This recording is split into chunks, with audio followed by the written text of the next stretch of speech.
Alerte coronavirus. Attention, attention, le coronavirus se transmet très facilement et fait des ravages. Pour l'éviter, le port du masque de protection est obligatoire en tout lieu.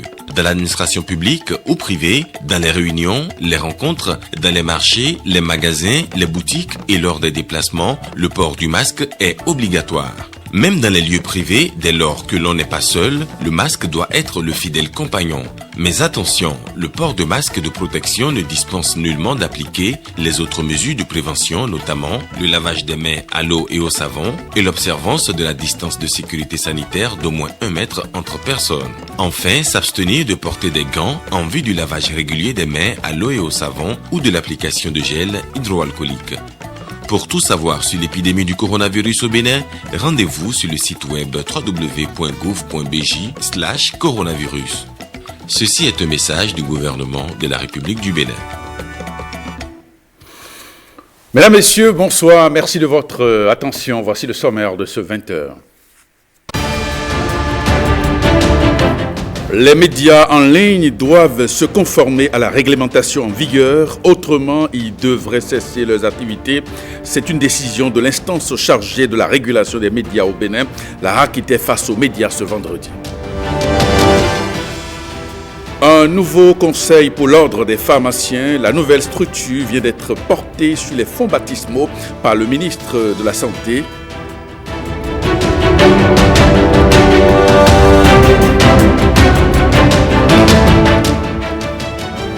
Effectivité des mesures sociales pour atténuer les effets pervers de la Covid-19 au Bénin. Les bénéficiaires ont reçu leur subvention, un ouf de soulagement pour les personnes concernées.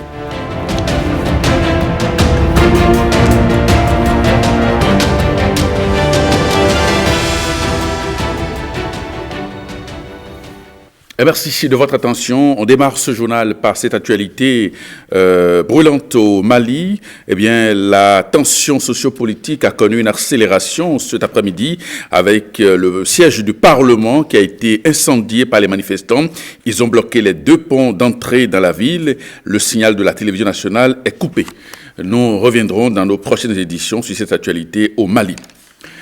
Et puis le ministre de l'économie et des finances était face à la presse cet après-midi au menu des échanges. Les performances économiques qui placent aujourd'hui le Bénin au rang de pays modèle à l'échelle régionale, voire internationale.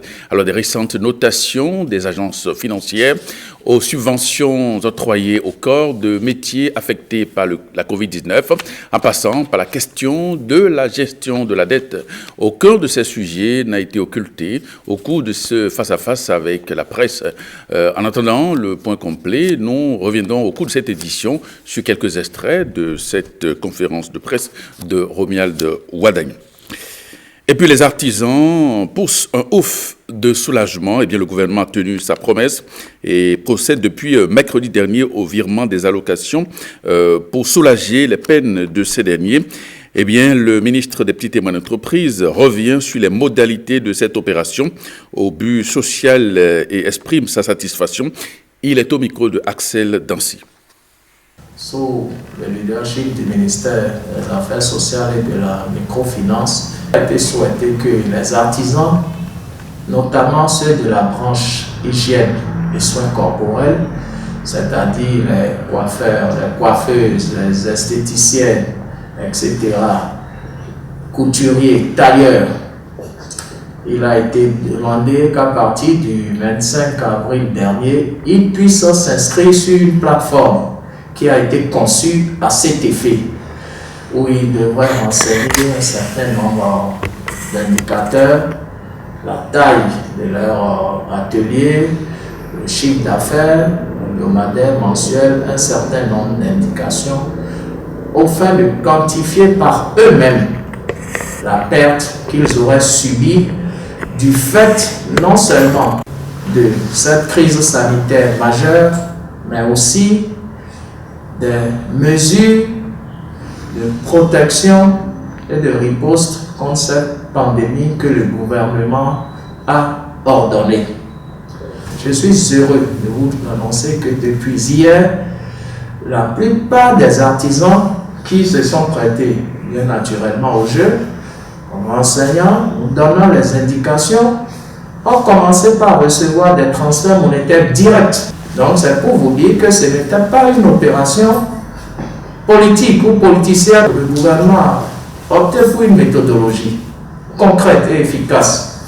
C'était aux artisans eux-mêmes de se déclarer et de déclarer les pertes qu'ils estiment avoir subies et les montants des allocations qui leur sont apportées sont en adéquation avec les déclarations faites par eux-mêmes.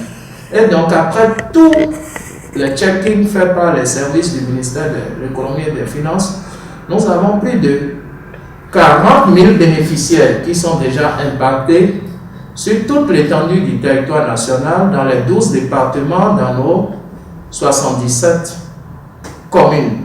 Et je les ai assurés que les remerciements, la gratitude seront transmis à qui de droit, tel que même l'ont souhaité.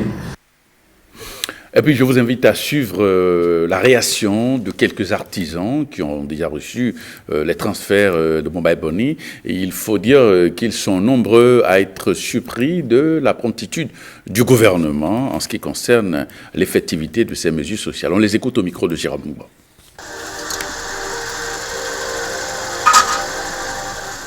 Et bloquer l'activité les cours. Dès l'autre monde, ils sont attendus le bail et sien. Ni mi pon hoje même le to nu mi le o congolais ile ka vi o camerounais ile mi no wa zona town. Toutes mes activités ont été bloquées, surtout à l'endroit de mes clientes congolaises et camerounaises. O grupo je mo pota o je yibo yise o nu eji ran gbon do nko ma melo. Je me suis inscrit et j'ai informé les miens qui n'ont pas cru.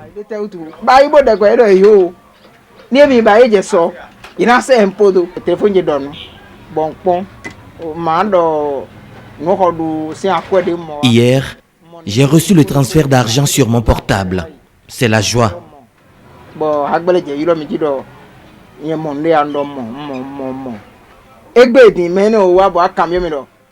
Ceux qui n'ont pas cru ont manqué cette occasion du gouvernement.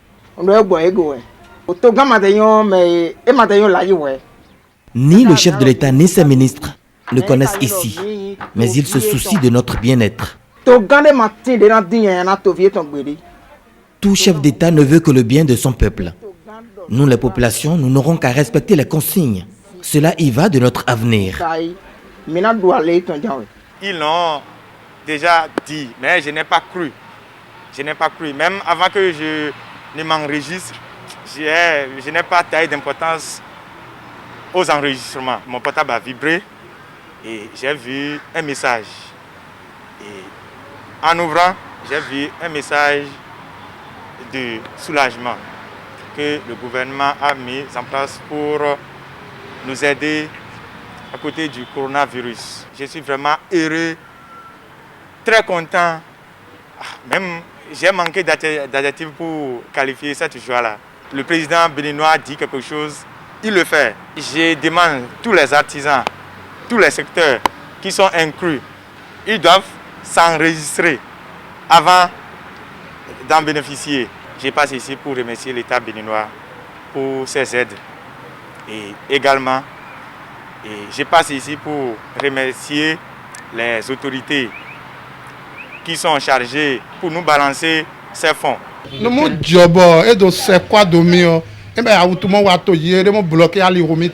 C'est à cause de la pandémie que le chef de l'État nous a aidés pour amoindrir le choc que nous subissons.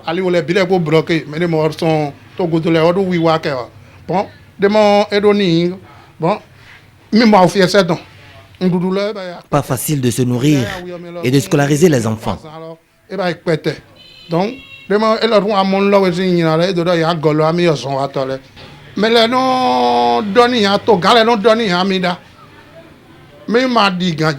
Avant, toutes les promesses des autorités n'ont jamais été tenues. Mais d'hier à ce moment, on voit le président différent. Patrice Talon travaille beaucoup pour ce pays. Par son avènement, la corruption est en train de reculer. Oh, many in the quadru, many in the quadru. Better le bio do xessin dina do ke adolo kwaro beneto me gbeo pe aya create aya wenu kon. Et nous bénéficions de plusieurs infrastructures routières. E jẹun nukun mi tome, e jẹun nukun lo tome ganji. Ma gizi mo ko le ton wa. E hendo ni lo beneto lo yanu kon. Ko na do ato vile tete o imba ido mo lo. Que la population laisse le chef de l'État et le soutienne dans cette lancée, notre pays en sortira grandi. Et nous proposons également les réactions de quelques bénéficiaires du département de la Donga, des propos recueillis par Ronald Robinson. On était parti à la réunion du centre de formation de coiffure. On nous a dit de venir inscrire centre social que Talon va nous aider à propos du coronavirus. C'est de là qu'on est venu. On nous a inscrits. Et finalement, après, ils ont dit de venir vérifier les numéros. Et on est venu encore. Et c'est bon. Aujourd'hui matin que j'ai reçu le message et j'ai vu 100 000. Je ne savais pas que ça serait beaucoup comme ça. Très très content. Bon, je leur ai dit merci beaucoup. Que Dieu les bénisse. Bon, je vais acheter les appareils. Les appareils qui me manquaient avant là, je vais payer ça. Moi, je suis conducteur. Moi, je fais Djougou, Burkina. On a fait nos dossiers pour venir déposer. Oh, tout ça là, on attend ça avant ailleurs. Au Niger, Togo, quoi. Dieu merci que c'est venu au Bénin. Notre gouvernement nous a aidés aussi. Et je suis venu ici pour demander, on m'a dit que oui. D'attendre, n'importe comment là. Si c'est quel jour, un jour ils vont me balancer, c'est un sou. Bon, nos amis nous disent que c'est faux. Le gouvernement ment. Il ne va rien faire. Il ne va pas nous donner quelque chose. Quoi. Hier nuit, à 21h, j'étais à la maison, j'ai trouvé un message de 100 000 francs. Il a dit, comme ça là, moi je n'ai pas su que c'est pour moi. Il faut que je sois la nuit là, avec la pluie, pour aller faire retrait de l'argent là, pour mettre dans ma poche, pour savoir que bien vrai que c'est pour moi. Quand je suis sorti, je suis parti pour faire retrait.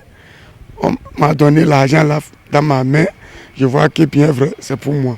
C'est de là que j'ai dit, on a félicité le gouvernement là, on a te lui remercier pour qu'il ne va jamais nous oublier. On est derrière eux.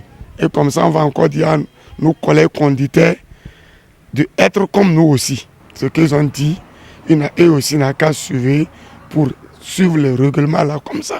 Donc tout ce qu'on avait, on a tout vendu et bouffé, il n'y a rien. Vraiment, le travail comme ça, les gens ne se stressent plus comme ça. Donc si on va dans l'atelier, tu vas rester là jusqu'au soir et rentrer. On ne gagne plus comme comment on gagnait. Parce que tout le monde cherche à éviter.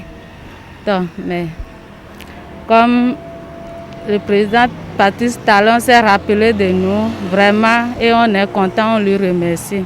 Tout ce qu'il a fait, vraiment, on est très très content. Et on prie pour lui-même, vraiment, pour que ça puisse évoluer plus que ça, quoi. Oui, mais on prie Dieu pour que la maladie, là, ça n'a qu'à partir nous libérer. J'ai reçu 100 000 de la part du gouvernement. Je remercie beaucoup le gouvernement pour tout ce qu'il a fait pour nous. Je n'avais pas cru, je me suis dit que c'est comme ça qu'on nous avait fait dans les années passées, on ne croyait pas. Donc hier, comme j'ai reçu le message, j'étais tellement contente et j'ai crié pour dire merci beaucoup à notre président Patrice Talon.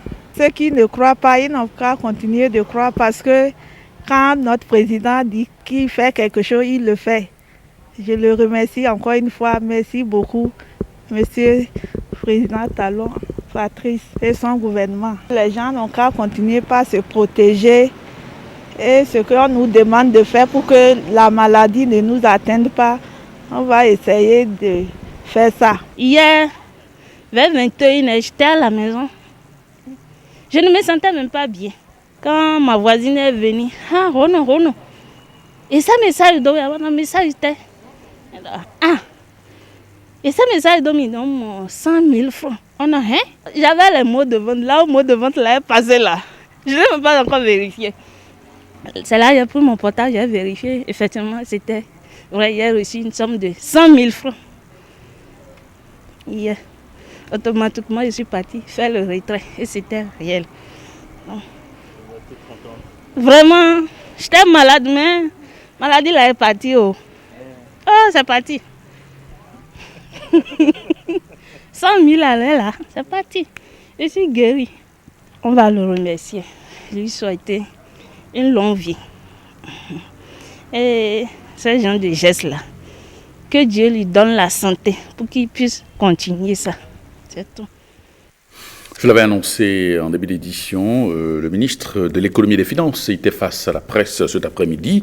Retour donc sur ce point de presse qu'il a animé au ministère des Affaires étrangères à Cotonou. Renaud recueille pour nous, en attendant le point complet, quelques extraits de la conférence de presse du ministre Romiel Wardani. Depuis décembre 2016, où le président de la République a présenté son programme d'action de gouvernement, programme qu'il a dénommé Bénin révélé. Vous notez, tous avec moi, que le Bénin n'a de cesse de se révéler à nous-mêmes, se révéler à la sous-région, se révéler à l'Afrique et se révéler au monde entier. Les performances et l'actualité sur le plan économique confirment cet état de choses. D'abord, je voudrais commencer par le Bénin dans l'UEMOA. Vous avez noté, comme moi, que le Programme des Nations Unies pour le développement, le PNUD, a classé le Bénin en tête de performance s'agissant de l'indice de développement humain. Vous savez, c'est cet indice qui évalue la qualité des soins, l'espérance de vie de la population, mais également la qualité et l'accès à l'éducation des populations. Et donc, au sein de l'UEMOA, le PNUD, dans son rapport, nous a classé en 2018 et en 2019 comme en tête de performance sur l'indice de développement humain. Le dernier rapport de la commission de l'UEMOA également a présenté le Bénin comme le pays ayant fait la plus forte performance en matière de réforme et d'internalisation des directives et normes communautaires. La notation obtenue dans le dernier rapport de la commission de l'UEMOA n'a jamais été obtenue depuis l'existence de cette union, donc depuis plus de 40 ans. De la même manière, le dernier rapport de la commission de la CEDEAO indique que le Bénin est le seul pays à effectivement mettre en œuvre les principes et règles de libre-échange et de circulation des personnes et des biens. Ça ne s'était jamais produit jusque-là. Nous sortons un peu plus loin. Quand on regarde l'ensemble des pays francophones d'Afrique, le Bénin a été noté, encore au titre de 2019, comme étant le numéro 1 en matière de transparence budgétaire. Notation effectuée en partenariat avec des institutions internationales indépendantes, financées notamment par l'Union européenne. Et vous voyez que dans l'ensemble des pays d'Afrique francophone, le Bénin est reconnu pour la qualité de sa gestion des finances publiques et notamment la transparence dans la gestion budgétaire. Encore un peu plus loin, on se met au niveau de l'Afrique. Vous savez que le Bénin a été en Afrique le premier pays à faire une émission obligataire de type eurobond en euros. La plupart des pays d'Afrique et même hors de l'Afrique, quand ils font leur première émission obligataire, quand ils font cette transaction, ils le font généralement en dollars parce que le marché dollar, c'est le marché le plus profond, c'est le marché qui offre beaucoup plus d'argent à lever. Et donc, pour ne pas prendre des risques, généralement, on va sur ce portefeuille-là, on va plutôt vers le marché dollar.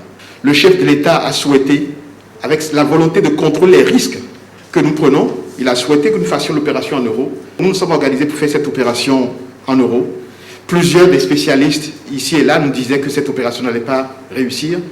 Et vous avez bien vu vous-même le grand succès qu'a connu cette opération, qui a obtenu un taux de souscription de plus de 250%, avec les félicitations de plusieurs institutions internationales, y compris le Fonds monétaire international. Donc, pour la première fois, le Bénin fait quelque chose que personne jusque-là n'a réalisé en Afrique. Bien entendu, lors de la dernière Assemblée générale annuelle de la BAD, le Bénin, pour la première fois de son histoire, a obtenu le prix du meilleur ministre des Finances. Quand on quitte l'Afrique, on se positionne au niveau global, on voit que de plus en plus, quand les grandes institutions internationales cherchent à prendre des modèles en Afrique, on pense au Bénin. C'est ainsi que, sous l'impulsion de l'Allemagne, l'Union européenne et le G20 ont lancé l'initiative Compact for Africa, et le Bénin a été l'un des tout premiers pays à être retenu pour participer à cette initiative. Initiative qui vise à accompagner les États à faire des réformes en vue d'élargir le tissu du secteur privé et attirer les investissements étrangers. Par le passé, on n'aurait même pas pensé au Bénin pour lancer de pareilles initiatives. De la même manière, les Nations Unies, en partenariat avec le Fonds monétaire international, quand ils ont décidé de choisir au niveau mondial 5 pays pour l'initiative sur ce qu'on appelle le costing, l'évaluation du coût des ODD, mais le Bénin a été choisi avec le Rwanda comme les 2 seuls pays d'Afrique. Au niveau de l'Amérique latine, le Guatemala a été retenu, et au niveau de l'Asie, l'Indonésie et le Vietnam ont été retenus. Donc vous voyez, quand le Fonds monétaire, les Nations Unies, les grandes institutions s'asseyent, veulent lancer des projets pilotes, et quand ils veulent choisir 5 pays au niveau mondial, le Bénin est choisi parmi les 2 pour représenter l'Afrique. De la même manière, pour la première fois dans notre histoire, vous savez, l'année passée, ceux qui connaissent la Banque mondiale, qui vont sur le site de la Banque mondiale, ont pu noter que pendant plusieurs jours, il a été affiché l'opération de reprofilage que le Bénin a réalisée. Nous avons fait une opération de reprofilage unique en partenariat avec la Banque mondiale, l'agence Atiaka, basée à Nairobi, et un pool d'une vingtaine de compagnies d'assurance de Londres, basées à Londres, qui pour la plupart n'ont jamais entendu parler du Bénin, qui sont mis ensemble pour nous aider à faire cette opération de levée de fonds pour remplacer de la dette chère par de la dette beaucoup plus longue et moins chère. Et la Banque mondiale a salué cette opération qui a été présentée sur son site pendant plusieurs jours. Et mieux, cette opération a été considérée par la Banque mondiale et les institutions internationales comme la meilleure opération financière de l'année 2018. Dans la même veine, toujours au niveau global, lors des dernières assemblées annuelles de la Banque mondiale à Washington, le Bénin a obtenu le prix de la meilleure gestion de dette en Afrique subsaharienne. Donc c'est le bel exemple encore de succès des choses qui ne se sont pas réalisées jusque-là. Et l'exemple de cette nature, nous pourrons en parler pendant longtemps. Mais je voudrais maintenant m'attarder sur les 3 grandes dernières nouvelles que nous avons obtenues pendant les 3 dernières semaines. La première, c'est le fait qu'au 1er juillet 2020, dans son dernier classement, la Banque mondiale a classé désormais le Bénin comme un pays à revenus intermédiaires. Jusque-là, nous étions dans la catégorie des pays à revenus faibles, historiques. Et nous laissons derrière nous tout un groupe de pays que certains considèrent jusque-là comme des modèles pour le Bénin. Deuxième nouvelle récente, c'est le fait que la Banque mondiale a également publié son indice CPIA. En fait, il s'agit d'un indice qui mesure la qualité de la gouvernance économique. Pour la première fois depuis 2008, nous avons progressé et nous avons eu la 2e meilleure performance en Afrique en matière de gestion des finances publiques, ce qui est également une excellente nouvelle. Et la 3e dernière nouvelle récente, c'est le fait que les agences de notation, toutes celles qui nous notent, avec en tête S&P, nous ont maintenu notre notation dans un contexte où la plupart des pays sont dégradés. Alors quand, en période de crise, la plupart des pays sont dégradés, mais que vous êtes considéré comme étant une économie suffisamment solide, avoir des fondamentaux capables de tenir pendant la crise, je pense que ça aussi, c'est une très belle nouvelle qu'il faut célébrer. Je voudrais vraiment que chacun retienne 2 choses. La première, c'est que toutes ces performances n'auraient pas été possibles sans le travail de chacun de nous tous, parce qu'on ne peut pas avoir de façon aussi durable. Depuis 3 ans, les succès s'enchaînent. On ne peut pas avoir ces résultats si derrière, il ne s'agit pas d'une action synchronisée, d'une action collective qui rentre dans un programme d'action du gouvernement clair. La deuxième chose, c'est que dans l'histoire du Bénin, on peut dire, mais c'est le même Béninois, pourquoi est-ce qu'aujourd'hui nous faisons des choses que personne n'a jamais fait en Afrique? Nous faisons des palmarès, nous sommes en top des palmarès où on n'a jamais été cité, etc. Pourtant, c'est les mêmes Béninois. Oui, mais la deuxième chose que je veux que vous reteniez, c'est que depuis 2016, nous avons un chef de l'État qui a affiché une ambition, des objectifs, un programme d'action du gouvernement, la discipline et le travail, avec beaucoup d'acharnement. C'est ça qui nous permet d'obtenir ces résultats-là. Et c'est important de le souligner parce que quand vous ne savez pas pourquoi vous avez les résultats, vous ne pouvez pas les faire durer, vous ne pouvez pas les pérenniser. Donc il est important que chacun comprenne que ces succès sont les succès de nous tous. Nous le faisons parce que nous avons tous contribué à travailler de façon synchronisée sous la direction donc, du chef de l'État qui a tracé la route. Nous le faisons aussi parce que pour une fois, nous avons une vision claire de là où nous allons. On vous a dit, je me rappelle encore le 17 décembre 2016, que nous allons étonner le monde. Le Bénin va se révéler à nous-mêmes et au monde. Et vous voyez bien que c'est ce qui se passe jusque-là. Vous suivrez le point complet de cette conférence de presse du ministre des Finances dans nos programmes. L'Ordre national des pharmaciens du Bénin dispose d'un nouveau conseil. Eh bien, les membres de cette instance ont été officiellement installés par le ministre de la Santé. C'était une note d'engagement de ses membres. C'est donc à relever les défis du secteur. Jean-Claude James Wenceslas Raymond. Enfin, le bout du tunnel pour les pharmaciens du Bénin. Après plus de 2 ans sans leur ordre, c'est un nouveau départ pour ces professionnels de la santé avec l'entrée en fonction des membres du nouveau conseil. J'ai la profonde conviction qu'en votant pour vous, vos pairs croient avoir fait le bon choix et que vous accomplirez votre mission avec esprit de responsabilité, de justice et d'équité dans la recherche permanente de cohésion nécessaire pour la santé des populations. Je reste persuadé que vous mesurez à leur juste valeur l'ampleur de la tâche et les défis qui vous attendent. Message compris par les membres du Conseil. Ils affichent leur disponibilité à relever ensemble les défis. La mission que vous nous confiez est noble et grande. Nous vous promettons, au nom des membres du Conseil national et des conseils centraux, d'œuvrer pour la restauration de l'image du pharmacien béninois. Nous allons œuvrer avec le soutien de tous les conseillers pour l'atteinte des objectifs que nous nous sommes fixés. Le Conseil de l'Ordre national des pharmaciens du Bénin est composé d'un conseil national et de 3 conseils centraux. Au total, 30 conseillers qui ont un mandat de 4 ans, renouvelable une fois. Depuis 1987, le monde entier célèbre chaque 11 juillet la journée de la population. Cette année, où la journée va être célébrée dans un contexte sanitaire particulier, eh bien, le thème dédié à l'occasion est intitulé « Ralentir la propagation de la Covid-19 ». Comment protéger la santé et les droits des femmes et des filles à l'heure actuelle? Nous proposons de suivre un extrait du message du ministre d'État chargé du plan du développement à l'occasion de la célébration de cette journée de la population. C'est au micro de Fifame Salamé Ataladji. Cette année, nous avons décidé de célébrer cette journée internationale en la mettant d'une part sous le signe du défi structurel qui est le nôtre. Nous savons que notre population croît très vite. En 1960, nous étions 2,4 millions. Aujourd'hui, nous sommes près de 12 millions. C'est une population qui augmente d'environ 3% par an et c'est un défi structurel important auquel nous devons faire face. S'y ajoute que cette année, nous traversons une crise importante, nationale, mais aussi et surtout internationale, la crise du Covid-19 que vous connaissez. C'est sous ces 2 angles que cette année, nous célébrons donc la Journée internationale de la population qui est très importante pour nous tous. Nous avons une politique générale déjà de la population.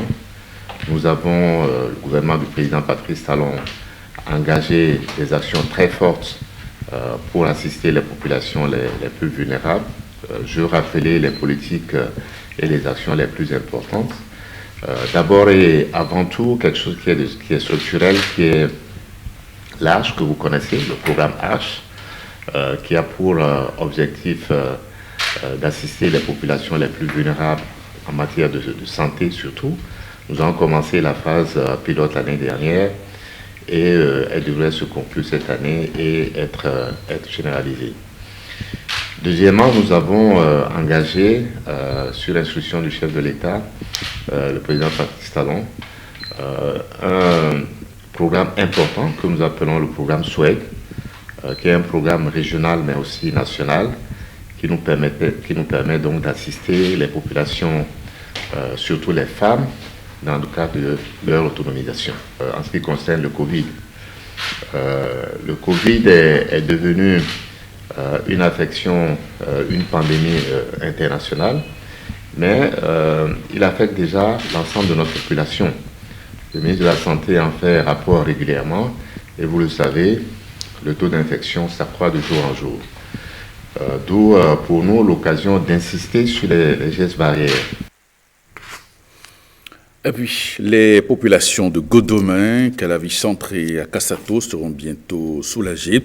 Eh bien, le maire de la ville d'Abomey-Calavi a procédé au lancement des travaux de reprofilage de certaines voies importantes de ces arrondissements. Le point avec Fifame Ataledji.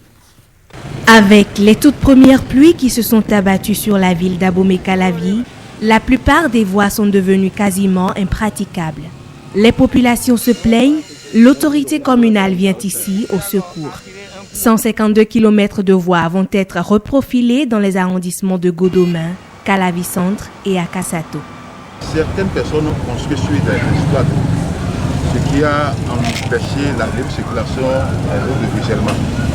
C'est ça qui a conduit en grande partie à l'inondation qu'on a constatée. Et c'est des choses à dégrader les voies. Donc, en attendant, nous avons pris l'option de reprofiler les voies pour permettre une libre circulation à nos populations. Une libre circulation qui ne va être possible que grâce à la collaboration de la population. Elle devra être en mesure de faire quelques sacrifices. Nous serons obligés de casser certaines maisons. Au niveau de l'ITA, par exemple, derrière la clôture de l'ITA, dans le quartier Soubadia, toute la population qui est derrière là est inondée. Ils ont été obligés de quitter. Des dispositions sont prises pour corriger cet état de choses. Ceux-là qui se sont installés sur des histoires d'eau vont bien vouloir nous comprendre. On ne peut jamais avoir d'omelette sans casser les œufs. Donc nous sommes en train de penser à une solution durable. En attendant la mise en œuvre de ces solutions durables, le maire d'Abomey-Calavi invite la population au calme et surtout à la patience. Eh bien, tous les médias en ligne non conformes à la réglementation en vigueur doivent fermer et cesser leurs activités. La haute autorité de l'audiovisuel et de la communication a organisé ce vendredi une conférence de presse à ce propos. Plus de précisions dans ce reportage signé Jérôme Ngo. La haute autorité de l'audiovisuel et de la communication se veut garante de la protection des médias de toute nature dans l'exercice de leurs fonctions. Cette conférence de presse vient remettre les pendules à l'heure pour une presse en ligne plus responsable. La HAC a à cœur d'accompagner tous les médias, quelle que soit leur forme, à pouvoir sortir de la précarité. Pour ce faire, nous sommes obligés à nous appuyer sur l'exécutif qui donnera les moyens pour ce faire. Mais lorsqu'on y va vers l'exécutif pour pouvoir obtenir des moyens pour soutenir votre activité, il faudrait que nous ayons des dossiers soutenables. Est-ce que quelqu'un qui n'existe pas peut avoir des droits? L'exploitation d'une entreprise de presse, qu'elle soit audiovisuelle, qu'elle soit écrite ou en ligne, obéit à des obligations. Des actions préalables menées ont révélé des dossiers d'organes de presse en ligne incomplets dans la quête de leur régularisation. Or, selon l'article 254 du Code de l'information et de la communication, la condition sine qua non tient à l'établissement des casiers judiciaires et des enquêtes de moralité. Le tribunal de Cotonou a reçu 14 demandes d'enquête de moralité, mais en a transmis que 3 rapports. Les 8 demandes d'établissement de bulletin numéro 2 de casier judiciaire sont restées sans suite. Au tribunal d'Abomey-Calavi, les 2 demandes d'enquête de moralité ne sont pas satisfaites. Le président du tribunal de Parakou a établi et transmis tous les 4 bulletins numéro 2 de casier judiciaire. Par contre, aucun rapport d'enquête de moralité. Au tribunal d'Alada, aucune des 2 catégories de demandes n'a été satisfaite. C'est le cas au tribunal de Natitengo. La Cour d'appel de Cotonou n'a transmis aucun des 4 bulletins numéro 2 du casier judiciaire.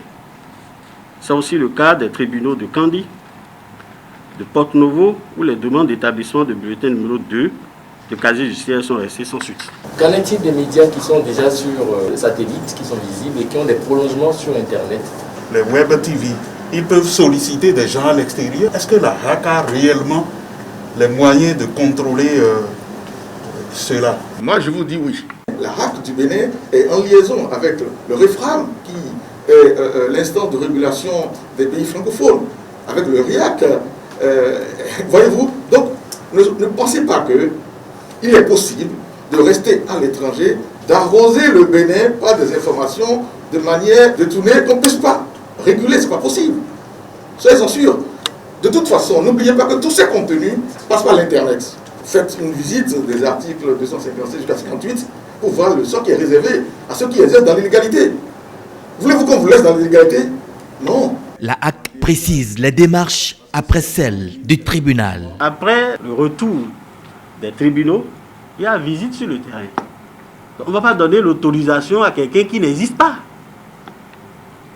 Et en plus de ça, dans la régulation normale de la RAC, il est contrôlé si vous faites ce pourquoi on vous a donné l'autorisation.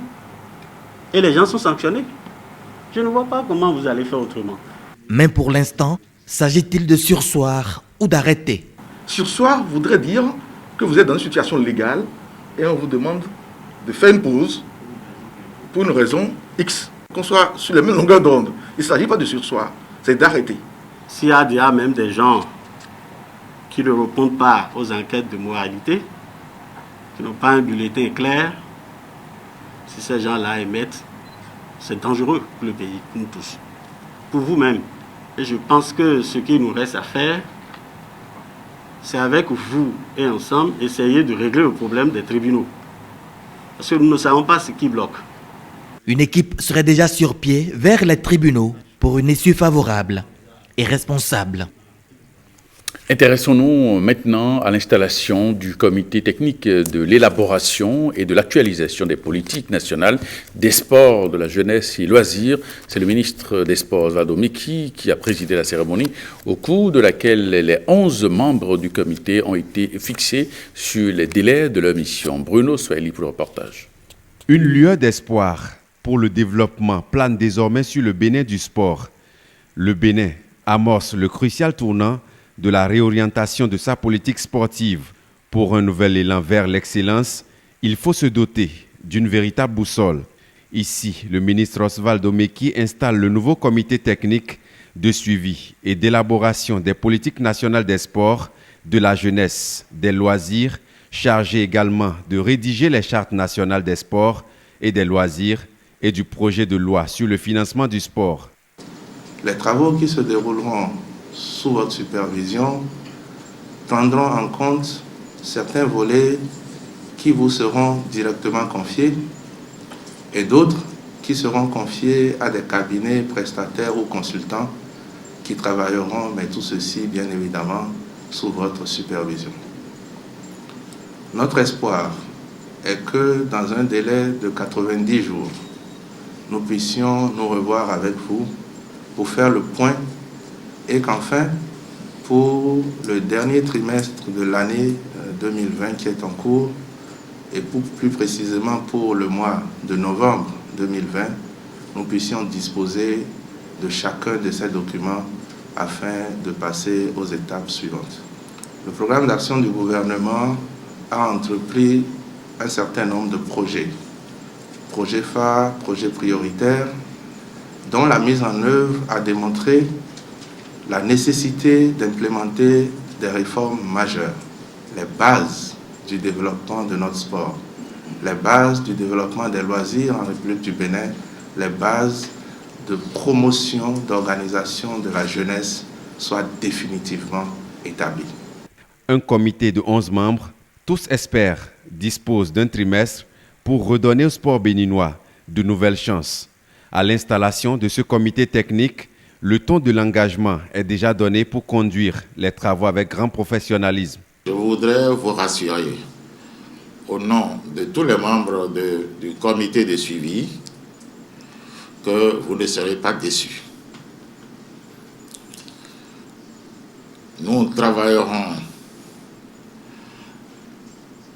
avec tout le sérieux que vous reconnaissez en chacun de nous. Nous n'hésiterons pas évidemment de temps en temps de recourir à vos sages conseils. Et je pense que dans les délais que vous venez de nous impartir,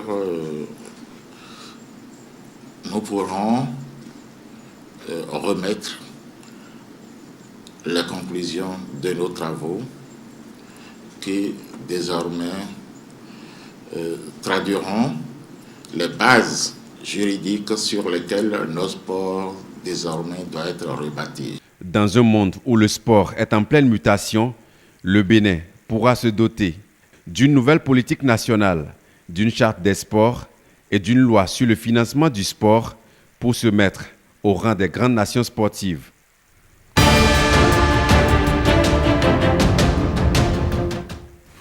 À l'étranger maintenant, les Ivoiriens toujours sous le choc après la disparition du Premier ministre Amadou Gon Coulibaly. Quelques Ivoiriens rencontrés dans la rue repassent en revue le parcours de cet homme d'État ivoirien. Bon, Amadou, il était comme notre père. Vraiment, il a fait pour la nation ivoirienne. À 13h où je regardais dans un bureau, je regardais le journal. Et ils ont montré le conseil des ministres. Je l'ai même bien vu. Donc après, moi je suis arrivée au travail. Aux environs de 17h, on m'envoie un message pour dire que le Premier ministre est décédé. J'ai dit mais c'est faux. Parce que moi-même je l'ai vu à 13h. Donc je demande ça et là. Et puis on nous annonce sur les réseaux sociaux qu'il est décédé. Il était le candidat de RHGP. Parce que c'est un bosseur, celui on attendait pour parachever les œuvres que le président Alassane Ouattara a fait. Donc vraiment ça nous a choqués. Ça m'a quand même choqué. Vu qu'il était revenu de sa maladie, donc pour moi ça allait. Donc entendre qu'il est décédé, vraiment ça m'a quand même choqué.